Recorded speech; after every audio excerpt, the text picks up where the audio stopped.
How's it going, everybody? It's me, Shane. I'm here to give you another Demon Slayer Kimetsu no Yaiba Hashira Training Arc episode review. It's episode 4 entitled Bring a Smile to One's Face. And before I go any further, please, it'll bring a smile to my face if you hit that like button, subscribe, and hit the notification bell so you'll be notified of more reviews like this one.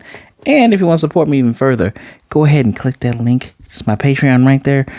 Anything that you decide to support me with is very much appreciated.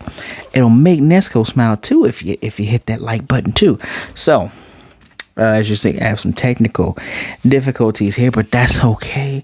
We got Nesco, you got me, and we ready to go. So, Tanjiro arrives at Tokito, Muichiro Tokito, the Mist Hashira's training, and as we saw towards the end of last episode, he is literally whooping their butts, majorly kicking all sorts of, trainee ass.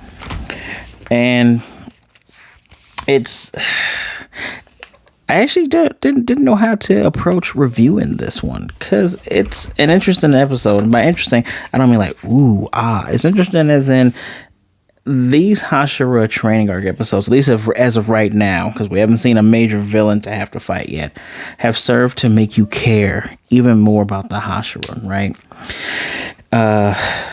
Kind of in hindsight, kind of makes you wish that we got a little bit more time with Rengoku, but you had to show how strong an upper rank demon was, right? But Tanjiro arrives as part of the training.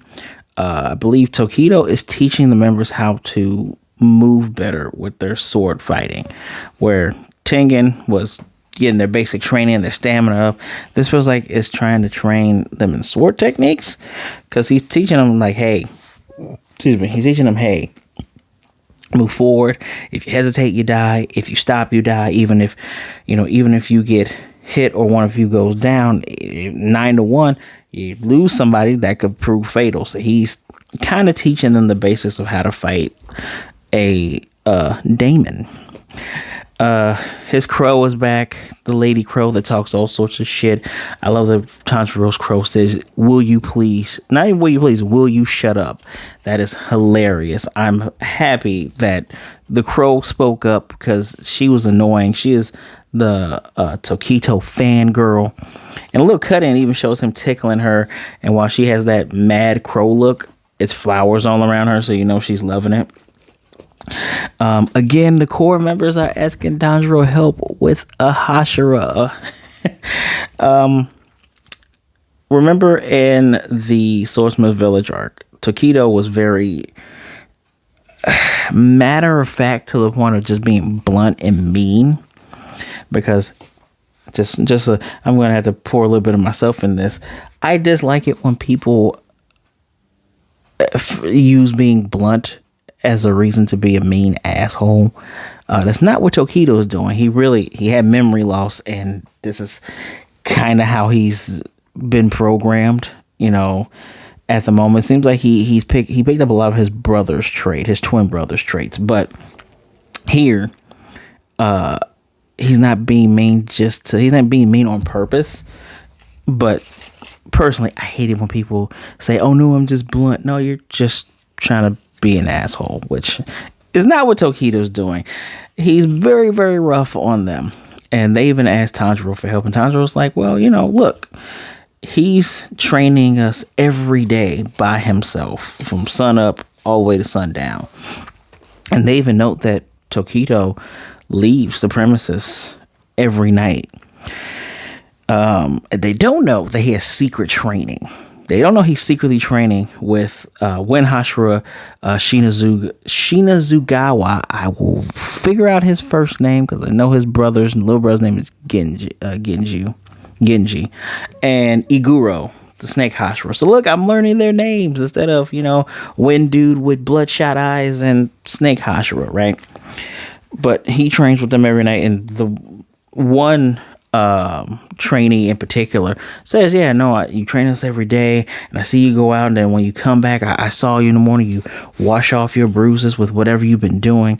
And like, they appreciate the training he's doing. It's just, they feel like, yeah, it's not, there's no point, right? And hold on, I got this in my notes here. The reason why, nope, don't care about that. You know, he thinks all of them are doing the best they can. You know, just because they are doesn't mean they're going to win. But even still, he doesn't want them to get killed by a demon. He literally wants all of them to live long lives. That's how he feels. I love the fact Tanjiro was going to speak up on that behalf. And this was actually during a point where he said, I don't feel any urgency. Bring me real swords. And he praised the training. He said, "Oh, you didn't blindly attack.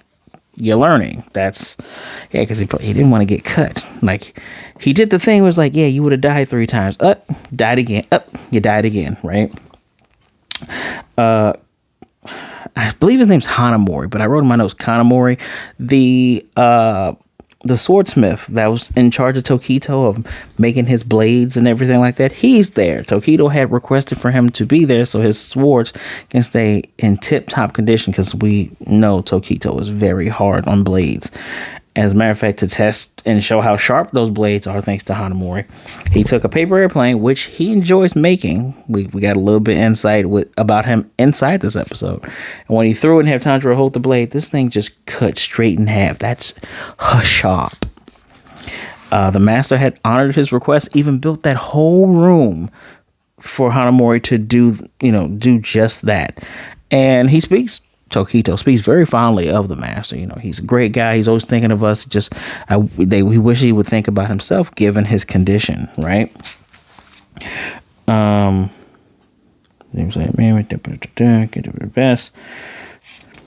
Oh, I mentioned that Tokito doesn't want them to die part super early, but it's very, very true.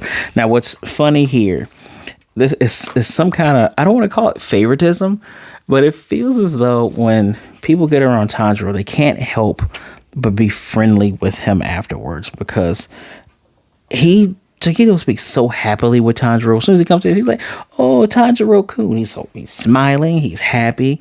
When they're doing their training battle after 5 days, he's all smiles, and he's like, he was telling him, you got to learn how to go from relaxed state to tense state with your muscles quickly.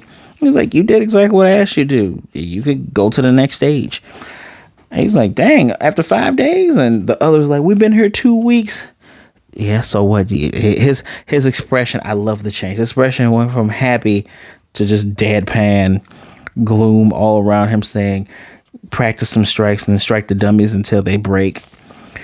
And Tanjiro comes up with the plan, saying almost not the same plan he did with Giyu, but the plan is, hey, I heard that you like paper airplanes, so let's have a paper airplane race, and whoever can keep it in the air the longest is the winner, right? And if I win, you gotta be a little bit nicer to them. And they're all like, oh, you're such a good guy. And he's all for it, but he's like, I'm not gonna lose, I'm just gonna let you know. That is literally his thing. Tanjiro's airplane is so bent in the front, I'm like, there's no way that thing's gonna fly. But Tokito's is pristine. He says, I'm gonna give you 10 tries. If you win once, there you go. You win the whole thing. He failed all 10 times. And then the others say, well, wait a minute. I used to fly paper airplanes in my village. I was the best. I used to do it too. And everyone starts making paper airplanes. They all fly them together. It's all smiles. Even Hanamori. Apparently those swordsmiths are strong as hell, because even Hanamori threw one. It went phew, and they throw them together and they're all smiles. And Tokito takes a minute to look at Tanjiro and the others, and he genuinely smiles. And I think that is the title of this episode, or should I say what the title of this episode means, bring a smile to one's face. It brings a smile to his face to see that they're all happy. So it's one of those anime tropes, not I hate to say it's a cliche, but it's one of those tropes where it's like, I'm fighting to protect their smiles. And it's not, he didn't say it, and it's not corny. It's what he didn't say. It's with how he presented himself, with seeing all of them do their smiley thing. Now, we do get a hint of evil, because when the village is dark and there's no one out and the lights are out, we see those eyes again. And it's not just one or two. It's thousands of them. And remember, inside of the Infinity Castle, the biwa, that's the Japanese instrument that looks like a guitar, and it has a fan that plays it. Biwa. I would love to learn how to play those. Those things are so cool. The biwa demon, bing bing, can see through those eyes, and with every strum, bing, just zeroing in on Tokito, who's out there at night running to join Shinazugawa and Iguro in their training, because they are doing their secret training by battling one another. It's like, this is how Hashira should train. There, and even when asking Tokito, well, you train in the morning, you're gonna be okay? Well, it's good for them, but it's not really helping me too much.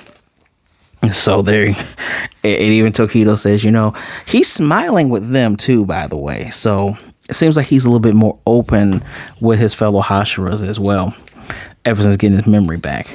And he's saying that it's not fair that you guys are just keeping this training to yourselves. And they're like, you know what? We'll treat you something nice. It's the two of them versus him. And he's like, well, that's not fair. Dude, Muichiro is still fast as fuck, boy. He is fast as hell. And the strikes were strong. I like how the dust kicks up and you can just see their moves coming out. My camera. Because you all know how I love move names and how I love to write these things down. If you don't know, you should have been paying attention. We do see the wind breathing fourth form, rising dust storm again, which is basically a Tatsumaki. And we see serpent breathing fifth form, slithering serpent. They did those episode 1 to the demon. So showing us these moves again. But in that cloud, you see the mist flashes, the serpent flashes, the wind flashes. And when they're all done, like, they're beat to hell. And when Hashira, Shinazugawa is saying, man, one little false move could have been hurt real bad. And Iguru's like, that's probably how it should be. We need to keep pushing ourselves. And Tokito lets them know that Tanjiro's healing nicely. By the time he gets to Iguro, he's going to be fully healed. And he's like, all right, that means I can train him thoroughly. And I'm like, okay. You were the one I was worried about in season 1 with y'all being rude to Nezuko. You was one of the ones, you and Shinazugawa. Yeah, I was worried about y'all. So let's see. Because even Shinazugawa was going, well, we got to show him, just because he got some of these wins, that he still doesn't measure up to a Hashira. And I'm sitting there like, that's not really true. There's just 8 of you right now. There should be 10. And if I were to vote someone to be a Hashira, Tanjiro will be number 9. Instantly on that list, Tanjiro will be number 9. He would instantly be number 9. I don't know who will be number 10. Maybe Kanao. She trains with Shibuya. Shibuya. Nope, sorry. Shinobu. Getting those names mixed up. Trains with Shinobu. Don't know how good she is. Have not seen her fight yet. We know she is fast as hell too. So, man, but Tanjiro would easily be number 9. He really should have taken Rengoku's spot. But that's the thing. Tanjiro is not thinking about being a Hashira. He's not even fighting for it. When Genya, I'm not Genji, it's Genya. When Genya was like, yeah, I want to be Hashira, he's like, all right, cool. You can kill the demon. I'll set it up for you. I would say number 10, followed behind Tanjiro, probably be Inosuke. Yeah. Haven't seen Kanao, but I can say firmly, if not her, Inosuke. I can see Tanjiro and Inosuke both filling in those roles. And Inosuke is eccentric enough to do that. So yeah. But yes, I'm looking forward to Tanjiro training with those 2 Hashira. I want to see what they bring to the table and how impressed they are, or how much they're going to push Tanjiro to be like, all right, I'm sick of this shit. Hino Kamikagura. I already mentioned the paper airplane thing. Wow. This episode was easy breezy, and it was one of those situations where, man, it's already over, and I was enjoying myself. Tanjiro and Tokito do have a one-on-one conversation before he goes. Very serious. You can tell when they're in serious mode, because they're sitting on their knees politely, as you do in martial arts. And Mauricio is very, very sure that they're coming after Nezuko. And Tanjiro's like, yeah, I got a feeling they are too. That's why, I can't have her come with me on missions. That's the thing. It would just be bringing her in the open. And Tokito agrees, saying, yeah, no, the demons would probably all rush in, and then who knows what would happen after that. Muzan will probably go back into the shadows and we wouldn't be able to find him. So, Tokito's like, they're both agreeing, let's take out Muzan together. And he's like, yeah, we're going to do it. And Tokito loves how positive Tanjiro is. And that's actually one of the reasons I like him too. I like this character. He reminds me so much of Midoriya, Deku, for those of you who want to call him Deku. He reminds me so much of that character. Those are two of my favorite new era protagonists, or should I say new era characters. I typically like side characters or extra characters more than I do like the main character. I like Tanjiro a lot because of his positivity, and I appreciate that there's a character in the show that's going like, yeah, you're very, very positive. So where is Nezuko, you're probably asking yourself. She's being watched by the Water Master, whose name was so long that even in my review of the first season, I could not say it properly. I'm just going to pull it up. Sankoji Urokodaki. There we go. Urokodaki. I'm not going to remember that. I'm just going to remember Sakonji. I couldn't even remember. I just read it to you all 2 seconds ago. But yes, that is who's watching over her.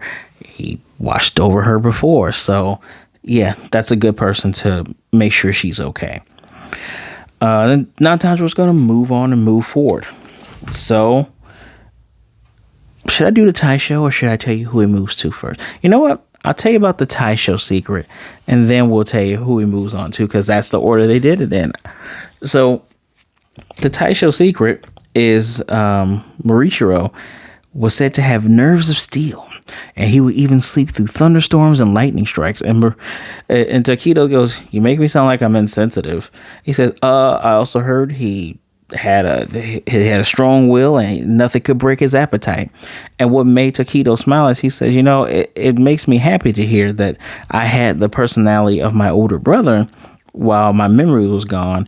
It made him feel like his older brother was looking out for him, which that's very, very sweet. I'm wrong because I actually did do this part beforehand, but I want to talk about Mitsuru last, okay? Sue me. Tanjiro gets to Mitsuru. She's all happy. They're all bows and smiles and whatnot. And she said, look, at 3 o'clock, I'm going to make some black tea for you, and we're going to have pancakes, because they talk about sweets because Tanjiro can smell honey. She has her own bees on the premises for beekeeping. She's talking about putting honey on bread, and they're going to have pancakes and all this other stuff. And she's excited about the sweets. And Tanjiro's like, the fuck is a pancake and bread? I barely know what black tea is. What? I love it because she loves Western sweets and stuff. She is, for all intents and purposes, a modern girl. So if I could compare it to something, right? Think back to Rurouni Kenshin when they were in, what is the name? I forget the name of the prefecture, but the prefecture that was all about foreigners and tourists and, showing them the good side of Japan. It seems like we're kind of in that area, right? Although it's supposed to be a Taisho area, right? But we're in that era where, a lot of things are coming in from the West. People are learning about different things, tea times and pancakes and different types of Western foods and pastries. In the Swordsmith Village arc, when we got to know about Mitsuru's background, we got to learn about her and some of the other Taisho secrets. She likes those things. And apparently, not everybody knows about pancakes. Tanjiro, your world is about to change, my friend. Next episode is episode 5, entitled I Even Ate Demons. You gonna tell me that Mitsuru, our resident gluttony girl with super muscles with her sleeper build, right? You gonna tell me she's actually eaten a demon before? Now here's what's crazy. I would expect Genya to be here. Because Genya, his special ability is, I eat a piece of demon flesh, I get demon powers. Rah, I'm a demon man. It's kind of like Devil Man almost. Almost. We don't want you to die. Spoilers. Every Devil Man dies at the end of the series. Anyway, I even ate demons. That's crazy. If that's actually true. Damn. Anyway, this episode, I was enjoying myself, and I couldn't. I was debating whether it was a 4 or 5, and I'm gonna land in the middle with 4.5, and I say 4.5 because it wasn't so my god amazing. Although that fight, the three Hashiras, that little quick skirmish we saw just to see how fast they are, and to see that even though Tanjiro's healing, he's still persisting very well. Understanding more about Muichiro, that stuff puts it up to the 4.5 range, right? There wasn't the oomph there for a 5, but it's so very close. I like this follow-up. I always say tying up loose ends. This isn't tying up loose ends, it's a follow-up. Saying, oh yeah, they went through this harrowing experience. Tanjiro helped unlock his memories. Dude is nice to him, but he's not nice to everybody else, which is funny and adorable at the same time. Stupid Crow is still there. So 4.5 out of 5. Let me know what you thought of the episode, please, in the comment section below. I actually read and comment to all my comments because, well, I don't get a ton of them, and I actually like engaging with you all. So leave a comment. Let me know what you think of the episode. Do not forget, me and Nesco would like for you to hit that like button, subscribe, and hit the notification bell so you can be notified of more videos like this. Make sure you hit always on so you will always know when a review pops up. Thank you for taking some time out to listen to me talk about Kimetsu no Yaiba Demon Slayer. Please be good, be blessed, wash those hands. All right, be safe out there, drink some water, be good to yourselves, be good to others. Either way it goes, please don't be a jerk. All right, and remember, there are people out there that care about you. Reach out to someone if you're, in your head and you're feeling down and out. I promise you, there are people out there that would rather talk to you today than to miss you and mourn you tomorrow. All right. My social medias are in that description as well. They're right underneath that Patreon link. Feel free to give me a follow. Send me a message. Say hi. Just don't be a jerk and we'll be good. All right. And my Taisho secret is I will most definitely see you next time. I can't wait to figure out if she actually ate a demon. Did she eat a demon with pancakes? Did she make pancake demons? Oh, I'll see you then.